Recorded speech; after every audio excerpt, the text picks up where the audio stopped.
the Rams are the best team on offense along with the Chiefs, the best team on defense along with the Jags. They're the best team in the NFL, pretty clearly. Well, listen, nobody's refuting that, but the best team doesn't always win in football. Best team may always win in basketball. Sometimes the best team win in baseball unless somebody just succumbs to great pitching. But the fact is, in the sport of football, the best team doesn't always win. Sometimes you got to show up.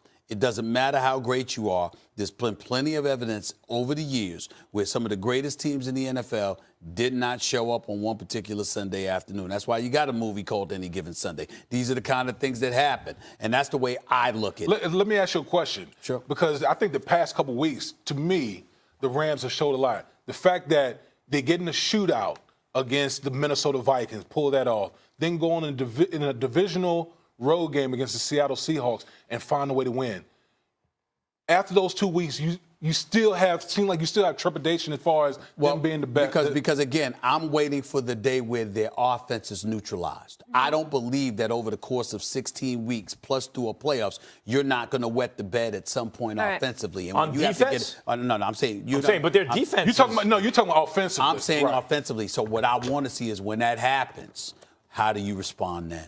Let me get to the other heavyweight. You want to say one? Well, Todd Gurley, who you've mentioned, he's a top 10 pick. Yeah. The only reason he's top 10 and not top 5 was because he was, there were injury concerns going into the draft. You got the number 1 overall pick at quarterback. You have a top 5 type pick at running back. They're good. Aaron Donald, until between Khalil Mack and J.J. Watt, he was the defensive. I mean, it's a ridiculous. You know who else is good? We don't know that. The Chiefs' defense showing up in a big way. Well, actually, the offense is good, but stay with me. At Arrowhead yesterday, taking down the Jags to remain undefeated. They're the only unbeaten team in the AFC and hold a 1-game lead over the Bengals for the number 1 seed in the conference. Max Kell, time to admit that the Chiefs are the favorites in the AFC, even with that defense that's been suspect. You have to make them the favorites at this point because the defense actually showed up and played much, much better. And there were signs of the defense. I mentioned the Kansas City defense was terrible in everything except for one thing. Third down. Right. Like when you need them that bend don't break thing, they had the DNA of a bend don't break defense, and then they showed up and they're improving throughout the season. The offense is ridiculous. I'm still not picking them to get out of the AFC. I still like the Chargers more. But in terms of who should be the betting favorite in the AFC right now, pretty clearly Kansas City. Oh, I don't think it's pretty clear at all. I look at it, the New England Patriots, they just got Edelman back. You'll have Gronk. Sony Michel has been running the football effectively for them over the past couple of weeks.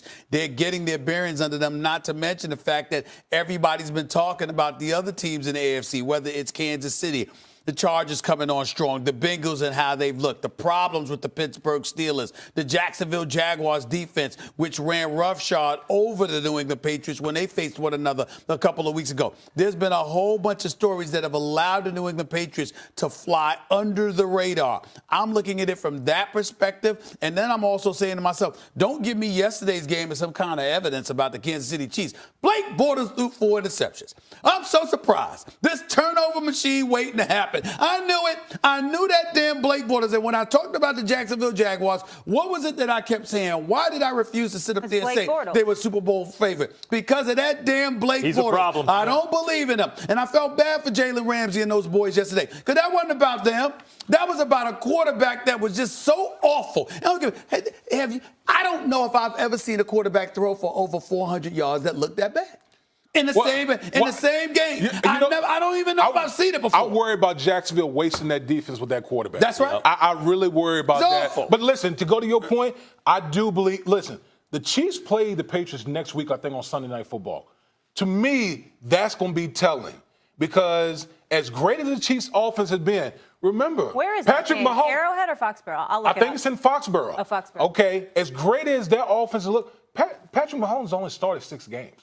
Okay, so he's like a Ben Simmons. He slowed down a little the last couple of weeks. Yeah, I mean, he had 2 interceptions in this game. Mm-hmm. So Bill Belichick, usually quarterbacks like Patrick Mahomes eat those guys for lunch. The fact that he doesn't have much experience. So I think this next game in Foxborough is going to be very telling sometimes as to you why eat the lunch. Sometimes the lunch eats you. You anointed those guys a little bit too early. Let's wait to see how they look in Foxborough. I did not think the Chiefs were going to have an undefeated season. In fact, this was the part of the year I expected them to struggle, starting with Jacksonville. And you're right. If Jacksonville had a good quarterback, they probably could have won that game. But they don't. And that's going to be their downfall. When you look at the AFC, the quarterback holds Jacksonville back. I understand faith in the Patriots based on Belichick, Brady, and what they've accomplished and everything. But what we've seen so far, I think Kansas City has looked better. And yes, going into Foxborough, of course, they're not going to be undefeated. That's a game you circle, they might lose that game. But overall, by the end of the season, who do you expect to be better? The young, dynamic, seemingly unstoppable offense whose defense is coming around?